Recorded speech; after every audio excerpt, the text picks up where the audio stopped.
Saya bertemu dengan banyak orang, dan terutama ketika mereka lari dari rumah dan merasa diabaikan, mereka diabaikan oleh keluarga dan mereka merasa tidak diterima oleh keluarga. Bahkan saya bertemu dengan banyak anak-anak di sekolah, mereka tidak dipedulikan oleh teman-teman, dikucilkan oleh teman-teman, bahkan dibully oleh teman-teman. Semua orang mengalami depresi akan banyak hal. Dikucilkan oleh orang lain, merasa sendiri, tidak ada yang diperhatikan, tidak ada yang bisa diajak bicara. Kalau kita membaca Alkitab, kita lihat dalam Lukas pasal 19, kita akan bertemu dengan seorang yang bernama Zakius. Saya bacakan bagi saudara. Yesus masuk ke kota Yeriko dan berjalan terus melintasi kota itu. Di situ ada seorang bernama Zakius, kepala pemungut cukai. Ia seorang yang kaya. Ia berusaha untuk melihat orang apakah Yesus itu, tetapi tidak berhasil karena orang banyak sebab badannya pendek. Maka berlarilah ia mendahului orang banyak, lalu memanjat pohon ara untuk melihat Yesus yang akan lewat di situ. Saudara, Zakius adalah orang kaya, tapi kalau kita membaca di dalam ayat-ayat berikutnya, ada komentar banyak orang ketika Yesus berada di rumah Zakius. Orang-orang mulai bersungut-sungut dan mulai tidak suka dengan kejadian itu. Kenapa? Zakius diberi label sebagai orang berdosa. Diberi label sebagai orang berdosa. Tidak ada yang suka dengan Zakius. Dia diberi label orang berdosa. Dia pemungut cukai. Dia menarik pajak dari bangsanya untuk diberikan kepada orang-orang Romawi. Dan ini membuat orang tidak suka dengan dia dan dikucilkan. Memang apa yang dilakukan oleh Zakius adalah hal yang salah. Dan kesalahan itu membuat dia disingkirkan oleh banyak orang. Saudara, kita sama seperti Zakius.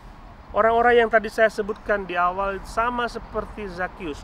Mungkin karena kesalahan-kesalahan kecil, dia tidak diterima oleh orang lain.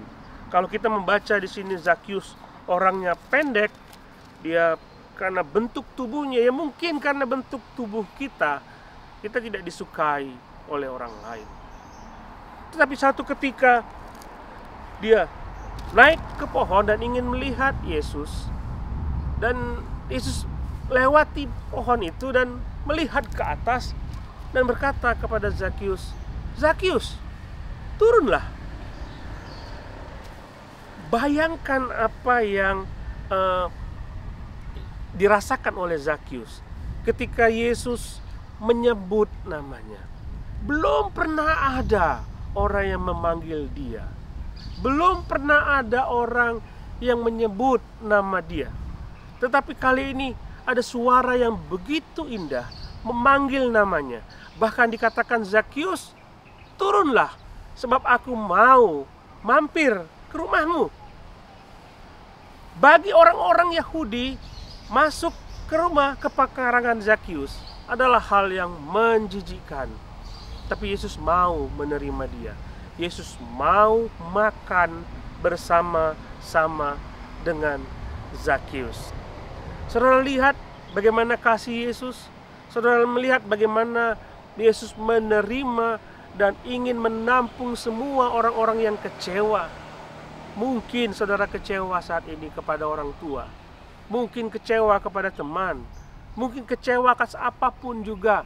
Dan tidak ada seorang pun yang dapat datang kepada saudara memberi penghiburan kepada saudara. Percayalah, bila semua yang lain gagal untuk menolong saudara, ada Yesus yang mau terima saudara dan mengobati luka hati saudara yang dalam itu. Dia mencoba untuk mengangkat semua depresi yang saudara alami. Dia mampu untuk melakukan semuanya itu sehingga hidup saudara bersuka cita kembali. Nah, mari kita lihat apa yang terjadi dengan Zakius. setelah dia bertemu dengan Yesus dan dia kembali mengajak Yesus makan, dan ada sukacita di situ. Mari kita lihat Zakius, ayat ke-8. Zakius berdiri dan berkata kepada Tuhan, "Tuhan, setengah dari milikku kuberikan kepada orang miskin, dan sekiranya ada suatu yang kuperas dari seseorang, akan kukembalikan 4 kali lipat." Lihat perubahan. Tadi dia memeras orang lain. Dia memeras orang lain. Kali ini dia memberi kepada orang lain. Hatinya diubahkan oleh Tuhan. Hidupnya diubahkan oleh Tuhan. Karena sukacita yang meluap-luap di dalam dirinya. Karena Yesus mengasihi dia. Ada sukacita yang begitu besar di dalam dirinya. Saudara mau mengalami sukacita itu? Kapan terakhir saudara bersukacita? Kapan terakhir saudara merasa dikasihi?